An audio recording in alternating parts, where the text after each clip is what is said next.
Willkommen zu Kanas Kulturaustausch. 皆さん、こんにちは。こんにちは。こちらはドイツから配信している文化交流チャンネルです。私はアナスタシアと言います。日本学を専攻しています。私はカナです。ドイツでフリーランサーをしています。今日のテーマはドイツカルチャーショック。カルチャーショック。そうね、カルチャーショック。でもうその中でも特におそらくドイツ人があまり理解できない日本人の行動とか習慣とか、それについて話していきたいと思います。スティからして、日本人の取る行動で理解できないことってありますか？そう、ありました。今多分ちょっと理解しますけど、最初にはちょっと難しいことがありました。一つのことは日本人はよく、謝ります。はいはい。すいません、ごめんなさい。すみません。そう、ドイツ人はお礼を言うことはとても普通なことですけど、その謝ることはちょっとしますけど、ちょっと場合によります。でも日本人はいつもそうね、ごめんね。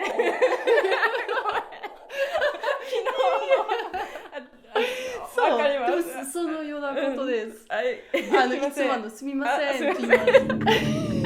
そうね、難しいですね。難しい。最初にはちょっと難しかったです。私はいえ大丈夫だと言いましたけど、すみません、ごめんなさいねって言いました。これは難しかったです。多分ドイツ人はたくさんの人はそう思う。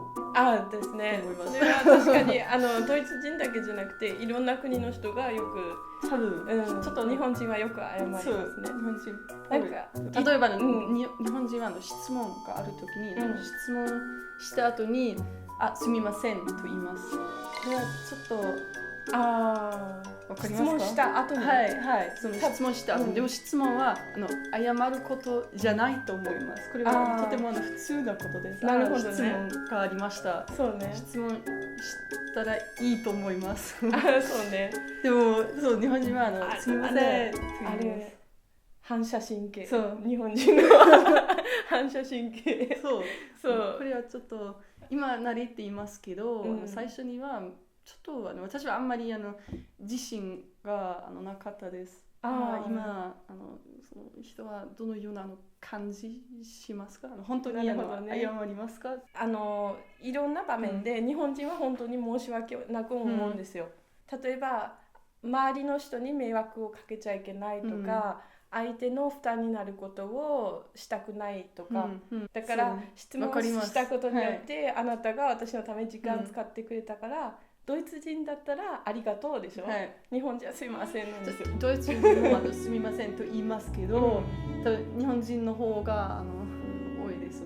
そうですね。それはよくある。私もあるんですよ。交代いきますか？いいです。じゃあそうしましょう。で、私がじゃあ実際にドイツ人と行動していて、ドイツ人をびっくりさせてしまった話、約束の時間に日本人は、5分でも遅れていったら走っていくんですよ。知ってますか？ごめんって言いながら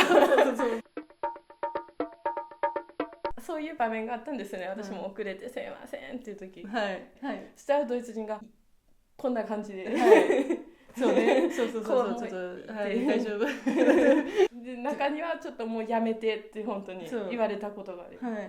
ドイツにいる時はもうそれはなくなりましたね。でも日本にいる時にどうしますか？やっぱドイツ難しい。そうドイツも。そうでもみんなが見えてないとこで急いでます。なんでダメですか？走ったら。子供の時にも走りました私は。でも今しないです。親に言われましたか？走るなって。多分ちょっと誰もしません。だから私もずっとしないよね。本当あんまり確かに誰もしない。見たことないドイツ人がこう走ってる。時々もちろん見ますけど、とてもそうね、たまにね、少ないです。本当に少ない。その普通の予定のためドイツ人は走りません。じゃあ理由はわからないですか、なんで走ってはいけない。でもそう多分理由がないですけどちょっとその走るときに汗が出ますね。そうね。汗かいた方がいい。見かけは変わります。そういうようなことを見かけが変わる。多分そう。私はそのようなことが好きじゃない。わかった。あるある。昔、よくファーラーってね、自転車で走ってました。そしたらドイツ人はたまにハグしてくるしてますね。そうですね。その時に汗が夏に背中の汗がすごくてとても普通なことですね。その汗の背中の汗、はいわかります。その時にこうした時にってちょっと顔がドイツ人のその後水道でジャーってドイツ人はこう涼しくそう多分吐くそのようなことの理由です。なるほどね。そのようなことはあまりしないですね。しないですね。だから他の人に触る時にちょっと良くないですね。いい気持ちじゃないですね。てか自分が嫌かも。お互いにね距離をちょっと自転車で大学に行きますけど。ちょっと小さな山があります。だからいつも大変になります。だから私は夏に自転車乗るときは T シャツを名前がね絶対持ってるよね。はい、これはいいです。勉強しました。アドバイス。アドバイス。でもそれあって以来こうしてきてる人がいたらストップって汗かいてるからって言ってる。なしいところで綺麗なアクセサリーしてますね。綺麗なネックレス。日本で買いました。去年。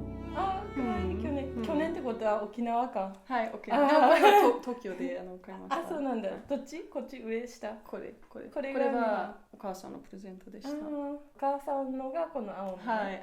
かわいい。どっちも。そう、これは初めてヨーロッパを出た時にアジアにいた時にちょっとお母さんからもらった。素敵な思い出と日本のとミックスして、じゃあナスティ他にありますか？そうちょっと多分分かりにくいテーマですけど、例えば日本の映画を見るときに、その日本人の言い方は時々ちょっと大げさ。映画の中の俳優がってこと？映画だけじゃなくて日本人を話すときに、日本人はよくそうかかわいい大げさな言い方で喋ります。他のドイツ人の友達その言い方について話してその他のドイツ人もこれはちょっと慣れてないことだと言いました。私もそう思います。ちょっとだけそうか。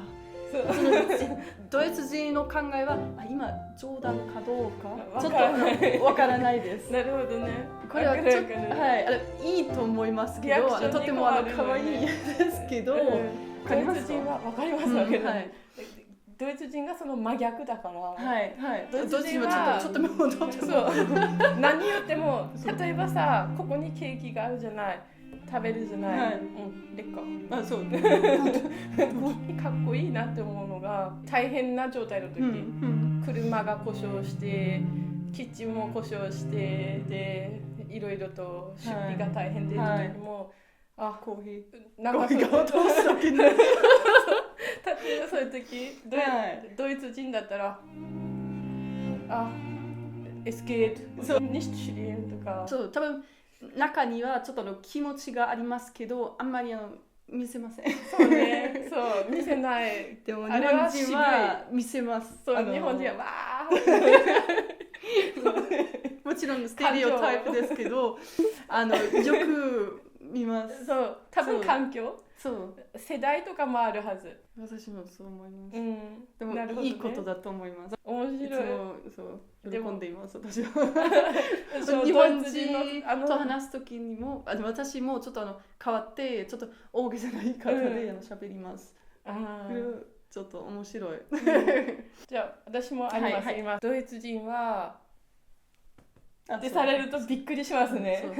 私はカフェでバイトしています、知らない人はします。私は全然好きじゃないです。でしょ。いつもなぜ今その知らない人は私のことに触ります。私はこれは友達とかでポンってすることはあるね。大丈夫ですね。それはドイツ人も大丈夫。友達でポンポン。でも日本人はその知らない人しますよ。その教えるためだけ。今反応が。例えば後ろ向いてて気づかない人がいたら、その人だけに用事があるときに名前も知らないじゃないですか。だからそういう意味でちょんちょんぐらい。わかります。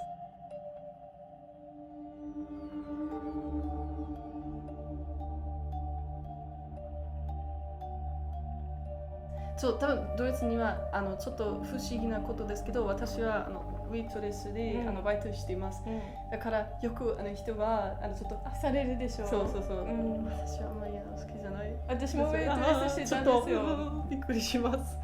でも私もウェイトレスしてて昔ね。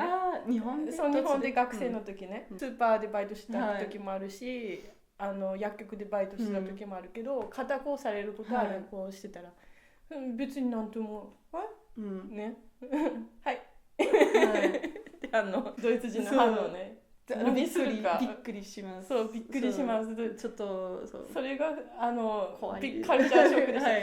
私はすいませんって言いました。その時にすいません、なんか悪いことしたって思いました。難しかったですか？スーパーで前にいた人が買い物で物を取り忘れた時に「ヘッツァイウン」って言ったら、そこら辺にいた人がみんな振り返ったんですよ。6人ぐらいいた全員が「は？」って振り返った。そうね。肩ポンポンってしたらその人が分かるじゃないですか。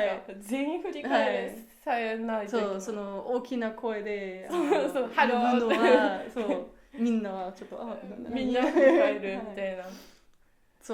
でもその大きな声で呼ぶのは、日本にもあります。あります、あります。例えば、レストランにいるときに、例えばお会計、お水そのようなことが欲しいときに、注文したいとき、大きな声で呼びます。私はこれはとても難しかったです。その混んでいるレストランで大きな声で呼ぶのは、私にとってとても難しかったです。すみません、お水お願いします。で、やりましたか？多分1回2回だけ。でもいつも日本人と一緒にいた時に日本人は呼びました。私は私逆があります。ドイツに来たばかりの時にタンデムパートナーがいました。で一緒にタンデムパートナーとカフェにいて、その時すいませんって言ったらやめてそうね、多分人によりますね。でも日本でとても難しかったです、私にとって。ここには私はあまり呼びません。いつもちょっと目が合うことまで待っています。目が合うまで。でもさ、ちょっと忙しい時、いつまでも目が合わない。だからその時に一応リボンなりますね。やっぱそれポンポンでその時は。でも日本にはその目ウェイトレスの目を合うことは全然じゃないですね。いつも最近は日本はボタンとかついてるとかってピンポンって押したら来てくれるとかね。あと食券ってやってお店に入ったら食券買ってもう入って渡すからもうそれ以上呼ばなくてもいい、はい、そう本日の動画はいかがでしたか？もしこの動画が面白いと思った方はチャンネル登録といいねをお願いします。皆さんもカルチャーショックなどの経験があればぜひコメント欄で教えてください。それでは次の動画でお会いしましょう。次の動画ではについて、はいはい、いいテーマです。大事なテーマですね、はい、これもかなり違いがあるので、普通の生活のための大事なテーマです。そう、はい、じゃあ皆さんまた、はい、アフィダゼアフィダゼン。